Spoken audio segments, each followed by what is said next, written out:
Welcome, my friend. Today I'm taking you to a land of mist and legends.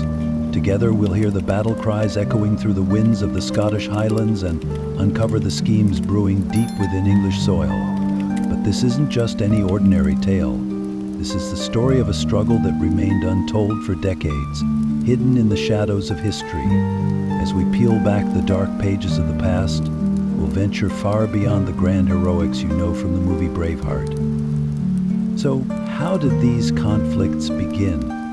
Who were the brave souls determined to free Scotland from English control? And why did these wars become battles of wits as much as they were clashes of swords? Buckle up, because on this journey we'll follow not only heroes but also ordinary people, spies and the hidden truths lurking in the shadows. Every stone hides a secret, and every secret leads to a story. If you're ready, let's begin. With the first steps echoing through the boundless winds of the Scottish Highlands, the sound, again, history is like the flow of a river. Even in its calm moments, it hides powerful currents beneath the surface. Uncertainty. By the late 13th century, the clear waters of Scotland were beginning to churn, with storms brewing on the horizon. At the time, Scotland was fighting to maintain its independence as a nation, while grappling with turmoil from within.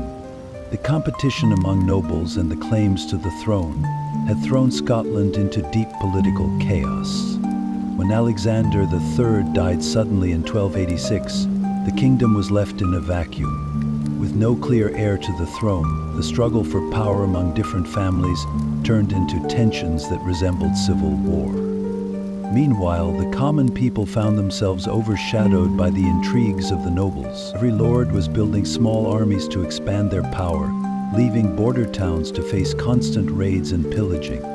Economically, things weren't looking good either. Agriculture was the backbone of Scotland's livelihood, but harsher climates and declining soil fertility left the peasantry facing the threat of famine. Some of the people, unable to endure the oppression of the nobles, abandoned their lands and fled to the highlands. These mountainous regions offered some protection while also serving as natural fortresses against enemy invasions. But there was another factor that muddied the already chaotic waters: the shadow of the English Normans. After their conquest of England in 1066 at the Battle of Hastings, the Normans began extending their influence northward. While they didn't have direct control over Scotland, their indirect impact ran deep. Norman nobles exerted economic and cultural pressure on the Scottish lords neighboring England. Some Scottish lords, inspired by the Normans' feudal system, adopted similar methods to strengthen their own power. This clashed with Scotland's traditional values of freedom and deepened the divide between social classes. In the borderlands, frequent skirmishes broke out between Normans and Scots. Raids from English border towns and retaliations by Scottish nobles kept tensions between the two nations constantly simmering. The Norman influence wasn't limited to conflict. It began seeping into architecture, clothing, and even military tactics. This sparked outrage among groups in Scotland determined to preserve their identity. These anti-Norman Scots worked tirelessly to protect their traditional ways of life and values. Amid all this chaos, Scotland was inching closer and closer to its fight for independence. This wasn't just a battle of swords. It was a battle for identity and the soul of its people. In the next part, we'll dive into the stories of the heroes who emerged from this turbulent time. But for now, let's pause and feel the weight of this moment in history, because there's so much more to tell. End of Ah, my dear child. Let me take you back to those stormy years filled with both pride and pain. The year was 1296, and Scotland's horizons were darkened with ominous clouds.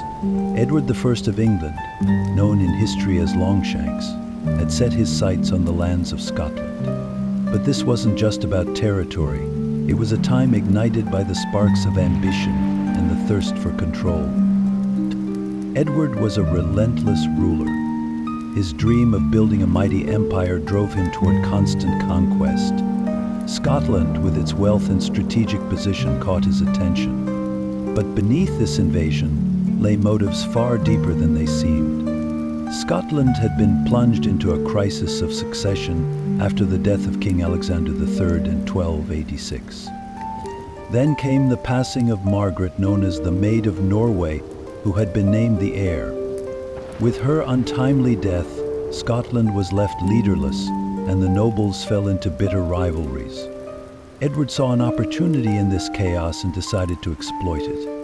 In 1292, he stepped in as a so-called arbitrator to decide who should take the Scottish throne. He placed John Balliol on the throne, but this was merely a move in Edward's larger plan to assert dominance over Scotland. Balliol was forced to act as Edward's vassal, and Scotland's independence took a heavy blow. Yet the Scottish nobles weren't about to accept this quietly. Then came that unforgettable year. Edward gathered a massive army to bring Scotland to its knees. In the spring of 1296, English forces crossed the border and began pillaging the Scottish lands. Their first target was the town of Berwick, a vital port and the heart of Scotland's trade. Edward knew its importance. When he besieged Berwick, he showed no mercy. As the town fell, thousands of Scots were slaughtered, and the town was reduced to ashes. This marked the brutal reality of the English invasion. But the invasion wasn't just about conquering towns. Edward aimed to crush Scotland's national identity. According to legend, he seized the Stone of Scuin, also known as the Stone of Destiny, upon which Scottish kings were crowned. Taking this sacred stone wasn't just the loss of a symbol.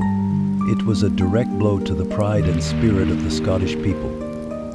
Edward's harsh rule and the merciless nature of the invasion deeply wounded Scotland. Yet those wounds also sparked a fire of resistance. Nobles and commoners alike began to rise against the occupation. During these dark times, the stage was being set for the heroes who would shape Scotland's fight for independence. And so it was, child. Edward's invasion marked a dark chapter for Scotland, but every dark night has its dawn. In our next story, I'll tell you how this resistance began and how Scotland's flame of independence was kindled. For now, take a moment, breathe, and listen to the winds that carry the mourning of this land, because history teaches its greatest lessons through pain. End of poem. This recording is in the public domain. Ah, my dear child, there are names that time tries to bury, yet they resurface like a whisper carried by the wind. William Wallace is one of those names, a living embodiment of Scotland's soul and its longing for freedom. Now let me take you back to those legendary years when an ordinary man became an extraordinary legend. Wallace's story begins in a time when dark clouds loomed over Scotland. In the late 13th century, as England tightened its grip on the land, the Scottish people's hopes were all but shattered. Yet Wallace emerged as a spark in the midst of this despair. It is said that William was born to a simple farmer, but it became clear early on that his life would be anything but ordinary. Those who knew him spoke of his sharp mind and formidable strength. His path to heroism began with bold and unexpected strikes against the English. As English soldiers pillaged Scottish villages and trampled the pride of its people, Wallace formed a small band of rebels to fight back against the oppression. Swift raids on English outposts and the punishment of tyrannical occupiers turned him into a legend among the people. The Scots began to speak of his deeds as miracles, and Wallace's justice became a symbol of hope and resistance. But now let me tell you of Wallace's greatest triumph, the Battle of Stirling Bridge. On September 11th, 1297, this pivotal moment forever changed Scotland's fate and revealed Wallace's genius as a strategist. The English, with their massive army, marched confidently into Scotland, believing themselves the natural victors. But Wallace, alongside Andrew Murray, was determined to outwit these arrogant invaders. Near Stirling, there was a narrow bridge spanning the Forth River. Wallace waited patiently for the English to cross. His strategy was simple yet brilliant. He knew the bridge was too narrow for the entire English army to cross at once. As half their forces made it over, Wallace launched his attack. The Scottish warriors trapped the English in the confined space, crushing them in a decisive victory. The river ran red with the bodies of fleeing English soldiers. This triumph was more than just a military win. It was a moment of renewed confidence for the Scottish people. At Stirling Bridge, Wallace didn't just win a battle. He breathed life into Scotland's fight for independence. His name became synonymous with more than just a warrior. He was now a leader and a national hero. The victory at Stirling Bridge sent a powerful message to England. Scotland would not bow. The English were stunned by their defeat, forced to acknowledge the strength of a united Scotland under Wallace's leadership. Following this victory, Wallace was named the Guardian of Scotland. He was no longer just a soldier. He was the voice and spirit of the Scottish people. Wallace's bravery was the voice and spirit of the Scottish people. But child, you must know that great victories bring even greater challenges. Wallace's rise ignited England's ambition even further. In the next chapter, we'll explore the trials this great leader faced and how he stood tall amidst betrayal and hardship. For now, take a moment to pause and listen to the echoes of Wallace's voice in the Scottish Highlands. For that voice is the cry of freedom. Ash kiddo, every hero's story isn't just about victories written in hope. It's also about defeats forged in hardship. William Wallace's tale is no exception. Under his leadership, Scotland stood united at Stirling Bridge, defying the English and making his name a symbol of freedom. But on July 22, 1298, at the Battle of Falkirk, a dark day cast a shadow over Scotland, shaking their hopes to the core. Let me take you to the heart of that dramatic clash. After the victory at Stirling Bridge, William Wallace's name echoed not only across Scotland but all the way to England. That triumph infuriated King Edward I of England, also known as Edward Longshanks. He saw Wallace's rise as a threat and prepared for a new campaign to bring Scotland to its knees. By this time, Wallace had been declared the Guardian of Scotland. But titles come with responsibilities and challenges. Uniting the Scottish clans was still an uphill battle. Many local leaders prioritized their own interests. Wallace's biggest challenge was holding this fractured alliance together. As the powerful and well-organized English army approached, the Scots' main advantage lay in their determination to defend their homeland. Edward meticulously prepared his forces for the campaign. The English army was larger in number and equipped with heavily armored knights and highly skilled archers. Wallace decided to face them on the fields of Falkirk. His strategy, as always, relied on cunning and using the land to his advantage. But this time, things didn't go as planned. Wallace organized his forces into defensive formations called schiltrons. These circular spear walls were designed to repel English cavalry. But the English had a new tactic to break through: their archers. Edward's elite English and Welsh longbowmen unleashed a deadly hail of arrows on the Scottish spearmen. The sky darkened with arrows and Wallace's plans unraveled. The morale of the Scots crumbled as their comrades fell one by one. The English cavalry seized the moment, targeting the weakened sections of the Scottish defense. Wallace's schiltrons couldn't hold against the combined assault, and chaos took over. The Scottish army was routed, and the brave soldiers had no choice but to retreat. The fields of Falkirk were soaked with Scottish blood. The Battle of Falkirk was a devastating blow to Scotland's fight for independence. Wallace managed to escape the battlefield, but the defeat forced him to step down as Guardian of Scotland. He retreated from leadership, leaving the English to tighten their grip on Scotland. Edward, with his iron fist, sought to crush any remaining resistance. But listen, kid, this defeat wasn't the end of Wallace's story. Sometimes, history writes the fall of its brightest heroes as a lesson for the ages. The loss at Falkirk didn't break Wallace's spirit or determination. Instead, it strengthened the Scots' resolve to fight for freedom. The hardships Wallace faced after Falkirk marked a turning point in Scotland's fight for independence. The blood spilt on that battlefield deepened the Scots' yearning for liberty. Wallace, ever the resilient leader, learned from his defeats and continued the struggle in new ways. So take a moment and think about it, kiddo. The winds that sweep over Falkirk's fields might still carry whispers of those heroes. In those whispers, you'll find the courage of those who fought and the defiance of those who refused to bow. Remember, history isn't just written with victories. It's also shaped by the lessons we learn. And William Wallace left us with the greatest lesson of all. Freedom is worth everything. Kid, when talking about the great leaders in Scottish history, how could we not mention Robert the Bruce? His story is one woven with courage, strategy, and determination. He emerged during one of Scotland's most difficult times, becoming a symbol of the struggle for the throne and the quest for freedom.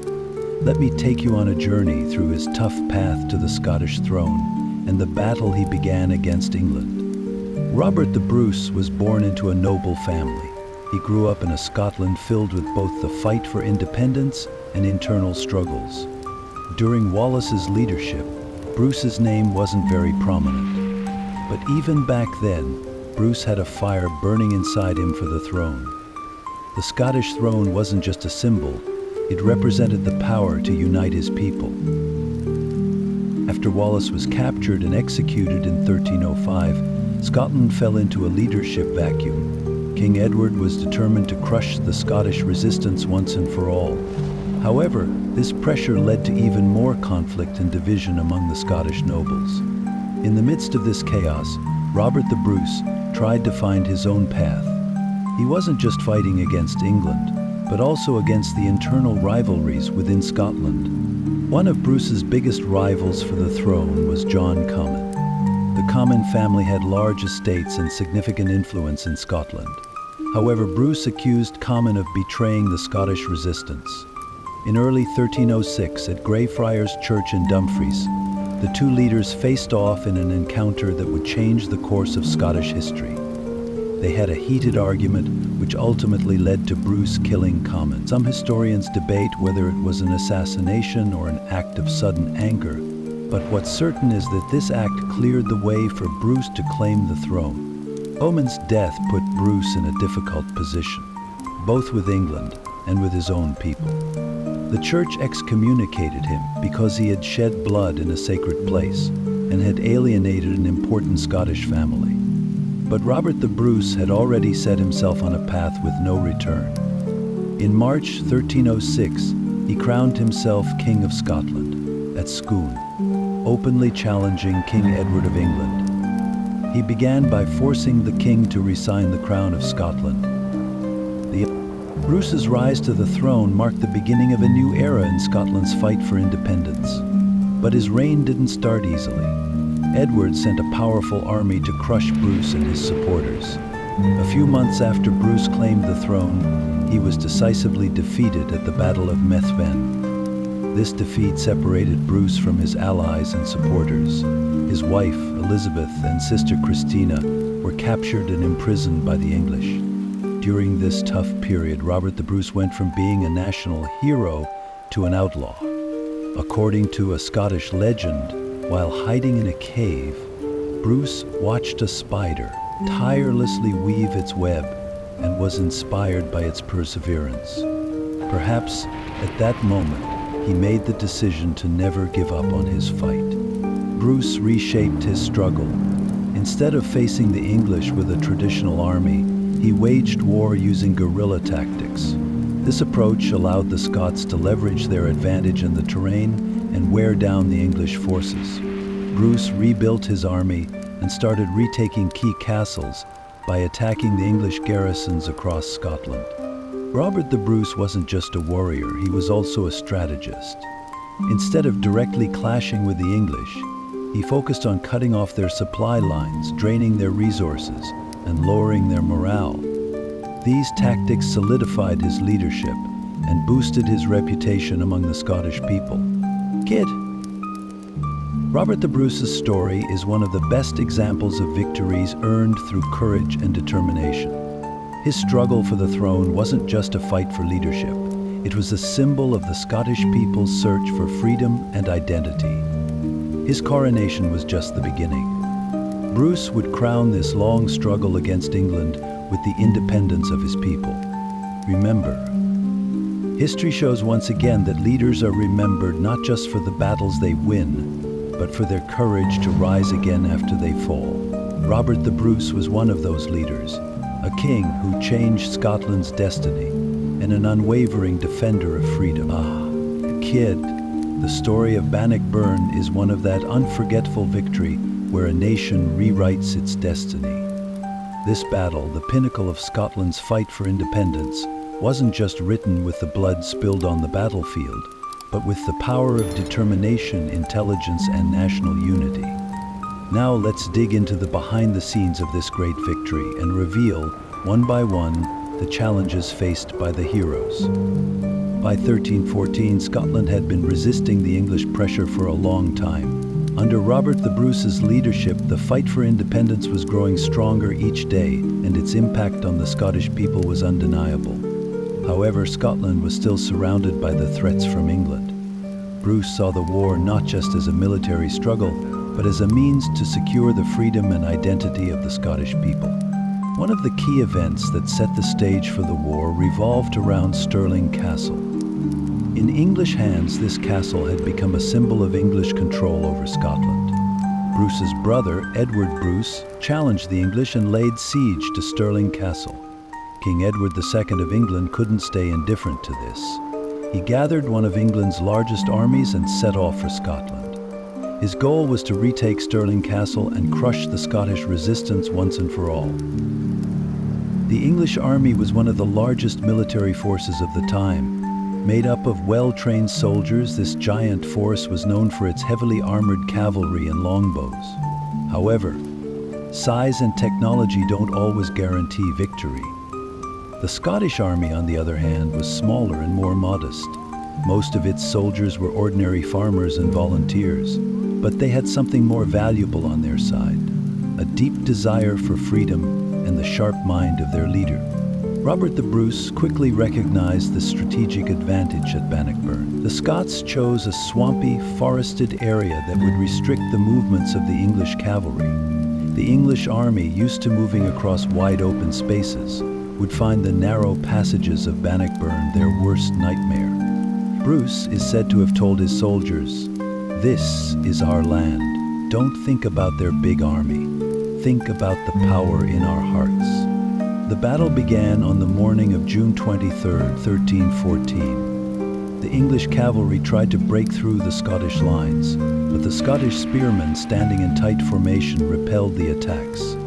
Bruce's personal bravery here gave his soldiers a huge morale boost.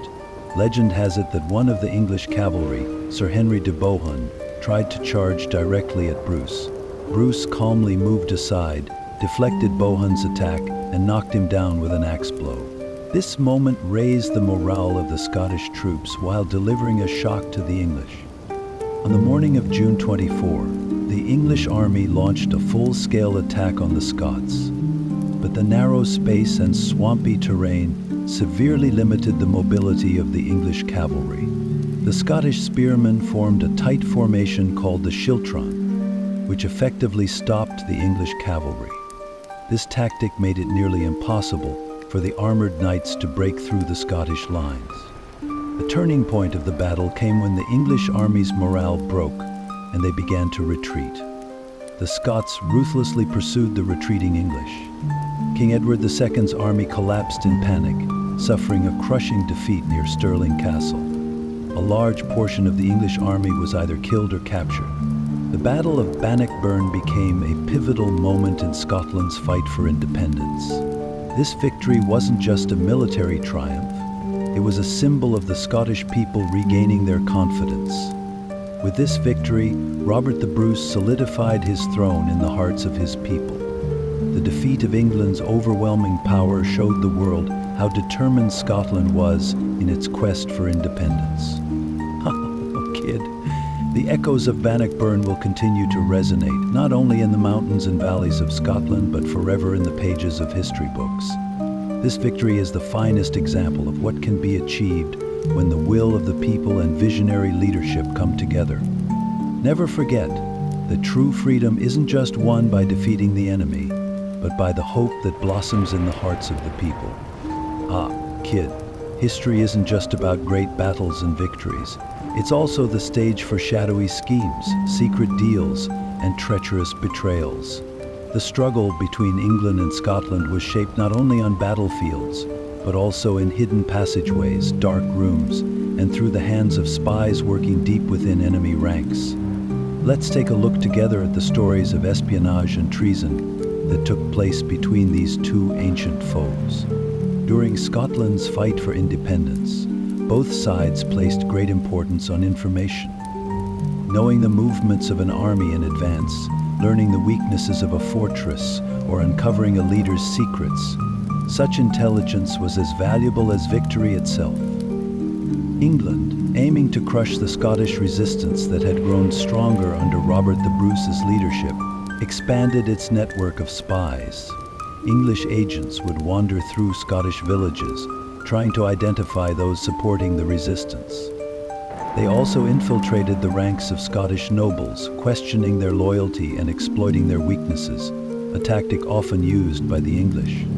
On the other hand, the Scots were far from idle. Robert the Bruce was not only a brilliant warrior, but also a master of gathering intelligence. Bruce's spies worked tirelessly to uncover English plans and expose the weak points of the English army. These Scottish spies often appeared as ordinary people from the common folk, making them almost invisible as they carried crucial information. Unfortunately, as in all struggles, treason cast a dark shadow over this period. During Scotland's fight for independence, some nobles put their own interests above those of the nation, secretly negotiating with England. These betrayals made Bruce's task even harder. One of the most painful examples of this was the story of John Comyn, one of Bruce's greatest rivals. Comyn was not only Bruce's main obstacle to the throne, but also had secret ties to England. Comyn's loyalty to England was undermining the Scottish people's hope for independence. Bruce's killing of Comyn was not just a personal confrontation, but a calculated step for the future of Scotland. Yet this event also made Bruce more vulnerable to further betrayal. England, too, had suffered its own share of treason. Scottish spies targeted weak links in the English ranks, working to weaken the enemy from within. Many English soldiers and officers betrayed their own side, leaking information to the Scots in exchange for money or power. It is said that, especially before major battles like Stirling and Bannockburn, such leaks played a significant role in securing Scottish victories. There were figures in Scottish memory who became legends for their roles in espionage. One of these was Isabel Macduff, a woman known for her loyalty to Bruce, who risked great dangers for him. Even when captured by the English, she refused to divulge Bruce's secrets. Another heroic tale belongs to a Scottish shepherd. This shepherd, having learned of the English plans, traversed mountains for days to deliver the crucial information to Bruce, enduring hunger and cold along the way. His efforts ensured that the Scottish army escaped an English trap. Espionage and betrayal played a vital role in the struggle between Scotland and England.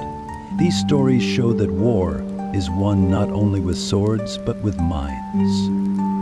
The history written by spies in the shadows sometimes led to the fall of a fortress, the retreat of an army, or the continuation of a nation's fight for freedom.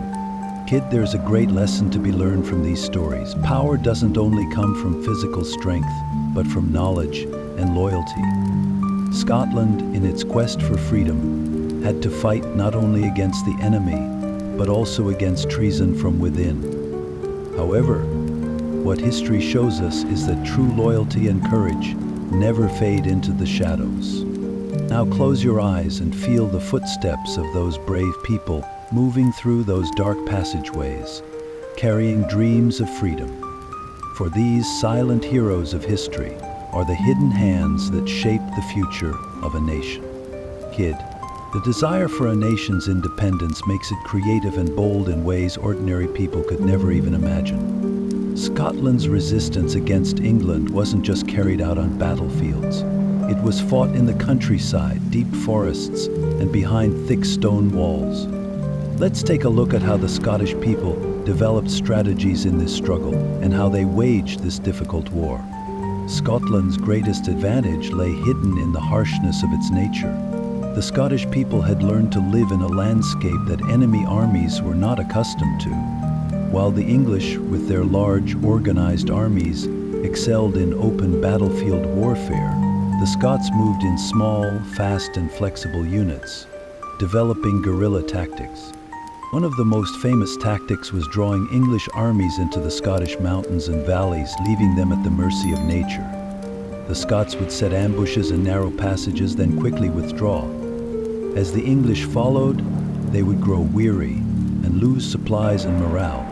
These strategic retreats by the Scots slowed and weakened the enemy.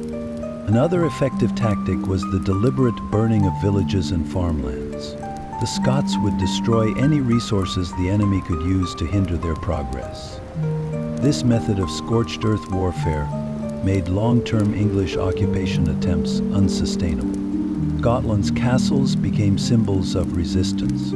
These stone fortresses were not just defensive structures, but also symbols of the Scottish people's spirit of independence. Strategic castles like Stirling and Edinburgh became focal points for resistance against the English army. In defending these castles, the Scots developed clever ways to neutralize the enemy's siege technologies. For example, they would use oiled stones to prevent the enemy from climbing castle walls with ladders. Boiling water or hot tar were also effective weapons used against approaching enemies. Additionally, carefully guarding food and water supplies in the castles made prolonged sieges possible, preventing the Scots from surrendering. Each castle stood as a bastion of independence, and each defense was proof of the people's commitment to freedom. The heart of the resistance was the Scottish countryside. Ordinary people, such as farmers, shepherds, and traders, played as crucial a role in resisting the English occupation as the soldiers. The people provided supplies and intelligence to Scottish resistance fighters. Often these individuals risked their lives, gathering information about enemy movements and passing it on to their leaders. Resistance in rural areas was especially effective. Through sudden night raids, Scottish fighters would attack English outposts and supply depots, not only breaking the enemy's morale but also replenishing their own needs. Now, kid, let me introduce you to the unsung heroes of the Scottish resistance, Scottish women. Though they didn't directly fight on the battlefields, these brave women were at the heart of the resistance and made unforgettable contributions. Scottish women played a vital role in espionage. Women who served in English castles as servants or traders would infiltrate the enemy's ranks, learn their plans, and pass the information to Scottish leaders. The reason women were chosen as information carriers was that they didn't raise suspicion. However, if caught, they faced harsh punishments from the English. Women like Isabel Macduff and Christian de Bruce stood alongside the men leading the resistance, becoming symbols of courage and sacrifice. Isabel Macduff played a significant role in Bruce's coronation and, despite enduring torture under English captivity, never wavered in her commitment to the cause. Scottish women not only contributed to espionage but also supported the resistance spiritually.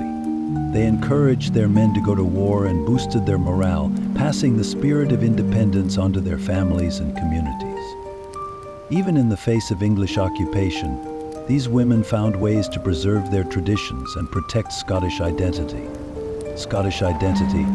Moreover, women were sometimes influential in political negotiations. As wives or mothers of Scottish leaders, they mediated peace talks or shaped resistance efforts. Scottish women were the unseen face of war. Their courage and sacrifice were among the most crucial factors that kept the Scottish resistance alive. These women paid heavy personal and emotional costs for freedom, yet their stories often remain forgotten in the dusty pages of history. Hey kid, Without these women, Scotland's fight for independence would have been much more difficult. Now close your eyes and imagine those strong women of the era, shining like a light in the dark, inspiring their people. Because Scotland's story of freedom was written not only in the swords of men, but also in the brave hearts of women. Kid, Scotland's struggle for independence wasn't shaped solely by the clash of swords and armor. This fight also took place deep within faith, spirit, and morals. The Scottish Church became a spiritual fortress for the people's desire for freedom. This sacred institution, which challenged the enemy, wasn't just a place of worship, but a refuge that protected the hopes, resilience, and identity of the people. England's attempts to dominate Scotland weren't just about land, but also aimed at conquering souls. The English Church, backed by the papacy, tried to force the Scottish Church to submit. However, Scottish clergy, drawing strength from their faith in the Holy Scriptures and divine justice, resisted this pressure. The Scottish Church took a pro-independence stance, allying itself with the people and playing a crucial role on the spiritual front of the war. At this time, the Scottish Church wasn't just a religious authority, it was also a political force.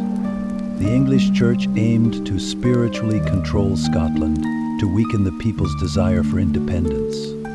But Scottish clergy took on the responsibility of preserving the national identity.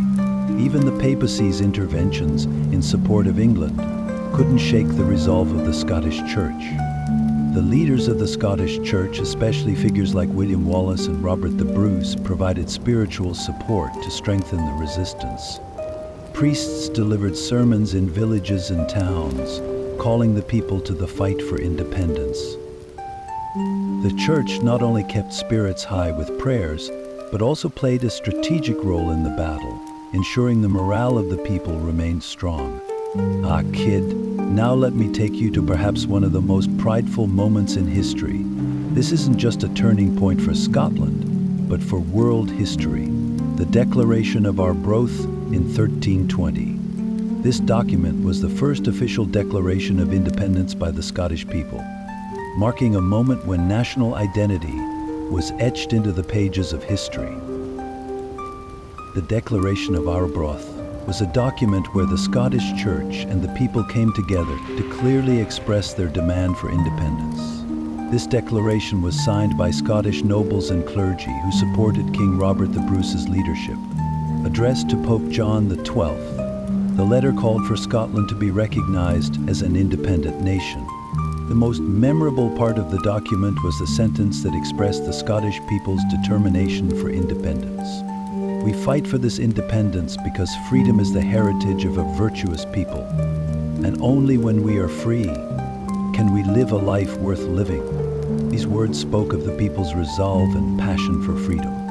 The declaration rejected England's claims to Scotland and emphasized the right of the Scottish people to self-determination. The Declaration of Arbroath wasn't just a demand for independence, it was also a diplomatic move. Scottish leaders used this document to pressure the Pope to reject England's unjust claims over Scotland. It also aimed to prove on the international stage that Scotland had the capacity to make its own decisions as a nation. This historic document represented the Scottish people's unwavering determination in their fight for freedom and independence. It is also considered one of the foundational stones of modern nationalism. For the declaration contained the idea that rulers and leaders should act not only for their own interests, but for the good of the entire nation. The Declaration of Arbroath wasn't just a document, it was a manifesto representing the soul and resistance of Scotland. With this declaration, the Scottish people showed that they could fight not just with the strength of swords, but with the power of words as well. Through this declaration, the Scottish people challenged history and proclaimed that the fight for freedom is not just a national cause, but a shared struggle for all of humanity. Now close your eyes and imagine this. A group of men gathered in the quiet stone walls of Arbroath Abbey, working with parchment and quills to carve Scotland's freedom into eternity. This was the most tangible proof of how the flame of freedom burned in the heart of Scotland. Exorcised once for all, it seemed to once again burn within the scholar. Now the flame was broken. Kid, this flame never extinguished, and it never will. Scotland's spirit of freedom continues to live in the words of this declaration. That's why, even today, the declaration of Arbroath holds a special place in the hearts of the Scottish people and freedom lovers around the world. Kid, war isn't fought only with swords and armor. Sometimes the weapons used to bring a country to its knees are the closing of trade routes and using hunger as a threat against the people. England, in its attempts to solidify its control over Scotland, didn't just rely on swords and bows, but also employed these tactics. In the 13th and 14th centuries, Scotland was weakened by the economic and military blockades imposed by England, but the Scots' determination and resistance showcased their unyielding spirit, even in such harsh conditions. England first sought to cripple Scotland's economy by taking control of trade routes. One of the most crucial lifelines for Scotland's survival was the trade of agricultural goods and livestock. The English blockaded Scottish ports, preventing the export of these goods to Europe. Additionally, England tried to sever Scotland's connections with Norway and Denmark in the north, where the Scots depended on maritime trade. Scotland's wool trade was one of the sectors most impacted by the English embargoes. Wool was the backbone of the Scottish economy at the time, and many European countries had a high demand for it. England aimed to trap Scotland in an economic stranglehold by restricting this trade. English merchants threatened Scottish traders with severe penalties to discourage any business dealings. But the Scots, ever resourceful, found ways to bypass the English blockade and developed secret trade routes. Small ships made nighttime voyages, escaping English-controlled ports to reach European markets. These risky ventures were a testament to the Scots' resilience, proving their capacity for resistance not just on the battlefield, but in economic warfare as well. But this was not the only tragedy. To further weaken Scotland militarily, the English also restricted the supply of weapons and ammunition. The English-controlled territories conducted strict inspections to prevent the Scots from purchasing weapons and armor from foreign sources. Given Scotland's limited capacity to produce its own arms, this strategy seemed effective. However, the Scots didn't surrender. They began producing their own simple yet effective weapons by mobilizing blacksmiths. Spears and axes, weapons the Scots could produce with their own resources, became key tools in their defense. Scottish peasants even converted farming tools into weapons, learning to fight with what they had. The English military embargoes didn't just target weapons, but also food supplies. The English planned to starve the Scottish people by burning and destroying the farmlands near the border. But the Scots, hiding in their mountainous and rural areas, managed to survive. They used the resources provided by nature to resist hunger, and by working together they weathered the tough times. Emmett tells us, it was the resources provided by nature that weathered the tough times. Kid, the strength of a nation isn't just in its weapons or economy. The Scottish people resisted England's brutal strategies with unity and solidarity. Networks of support between peasants, families, and clans helped maintain the morale of the people. Scottish women played a significant role during this period. While the men fought on the battlefield or on secret trade routes, the women kept production going in the villages and worked to keep the community together. The people resisted not just to fill their stomachs, but also for the ideal of freedom. Never forget, kid, that no matter how powerful the enemy, if a people's will remains unbroken, no force can truly subjugate that nation. Scotland, despite facing economic and military blockades, showed its determination in the fight for independence. This struggle wasn't just a war for freedom. It was also a tale of the resilience of the human spirit. It was also a tale of the resilience of the human spirit. The pressures England applied to break Scotland are now etched into history as lessons for future generations. The determination of the Scottish people, their spirit of unity, and their love of freedom proved that victory could be achieved, even in the face of great adversity.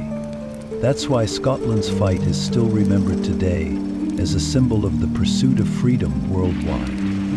Ah, Kit. Every war has an end, but that end leaves deep marks on the hearts of those who fought and on the spirits of the societies involved.